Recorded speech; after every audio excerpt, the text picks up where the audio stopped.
IPL 2025ರ 12ನೇ ಪಂದ್ಯದಲ್ಲಿ Mumbai Indians ತಂಡ ಓರ್ವ ಯುವ ಆಟಗಾರನಿಗೆ ಅವಕಾಶ ನೀಡಿದೆ. ಆತ ತನ್ನ ಪದಾರ್ಪಣೆ ಪಂದ್ಯದಲ್ಲೇ ಮೋಡಿ ಮಾಡಿದ್ದಾನೆ. ಆ ಆಟಗಾರ ಬೇರ್ಯಾರೂ ಅಲ್ಲ, ಮೊದಲ ಎಸೆತದಲ್ಲೇ ವಿಕೆಟ್ ಕಿತ್ತ ಅಶ್ವಿನಿ ಕುಮಾರ್. ತಮ್ಮ ಐಪಿಎಲ್ ವೃತ್ತಿ ಜೀವನದ ಮೊದಲ ಎಸೆತದಲ್ಲೇ ಕೋಲ್ಕತಾ ನಾಯಕ ಅಜಿಂಕ್ಯ ರಹಾನೆ ಅವರನ್ನ ಔಟ್ ಮಾಡಿದ್ದಾರೆ. ಈ ವಿಕೆಟ್ನೊಂದಿಗೆ ಅವರು ತಮ್ಮ ಚೊಚ್ಚಲ ಪಂದ್ಯದ ಮೊದಲ ಎಸೆತದಲ್ಲೇ ವಿಕೆಟ್ ಪಡೆದ ಮುಂಬೈ ಇಂಡಿಯನ್ಸ್ನ ಮೊದಲ ಭಾರತೀಯ ಆಟಗಾರ ಎನಿಸಿಕೊಂಡಿದ್ದಾರೆ. ಇಷ್ಟೇ ಅಲ್ಲ, ಅಶ್ವಿನಿ ತಮ್ಮ 2ನೇ ಓವರ್ನಲ್ಲಿ 2 ವಿಕೆಟ್ ಕೂಡ ಪಡೆದ್ರು. ಆ ಆಟಗಾರ ರಿಂಕು ಸಿಂಗ್ ಮತ್ತು ಮನೀಶ್ ಪಾಂಡೆ ಅವರನ್ನು ಔಟ್ ಮಾಡಿದ್ದು, ಇದಾದ ನಂತರ ಆಂಡ್ರೆ ರಸೆಲ್ ಅವರನ್ನ ಔಟ್ ಕೂಡ ಮಾಡಿದ್ದಾರೆ.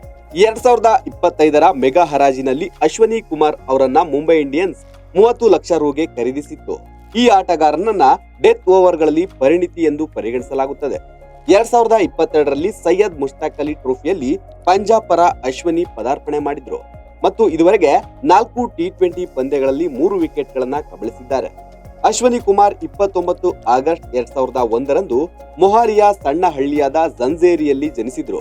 ಈ ಆಟಗಾರ ತುಂಬಾ ಚಿಕ್ಕ ವಯಸ್ಸಿನಲ್ಲಿಯೇ ಮೈದಾನದಲ್ಲಿ ಕಸರತ್ತು ಮಾಡಿದ್ದಾರೆ. ಮಧ್ಯಮ ವರ್ಗದ ಕುಟುಂಬದಿಂದ ಬಂದ ಅಶ್ವಿನಿ ಕುಮಾರ್ ಹೆಸರು ಮಾಡಿದ್ದು ಶೇರ್-ಎ ಪಂಜಾಬ್ ಟಿ20 ಕಪ್ನಲ್ಲಿ 6 ಪಂದ್ಯಗಳಲ್ಲಿ 11 ವಿಕೆಟ್ ಗಳನ್ನ ಕಬಳಿಸಿದಾಗ. ಅಶ್ವಿನಿ ಕುಮಾರ್ ಅವರ ವಿಶೇಷವೆಂದ್ರೆ ಅವರ ವಿಭಿನ್ನ ಶೈಲಿಯ ಬೌಲಿಂಗ್.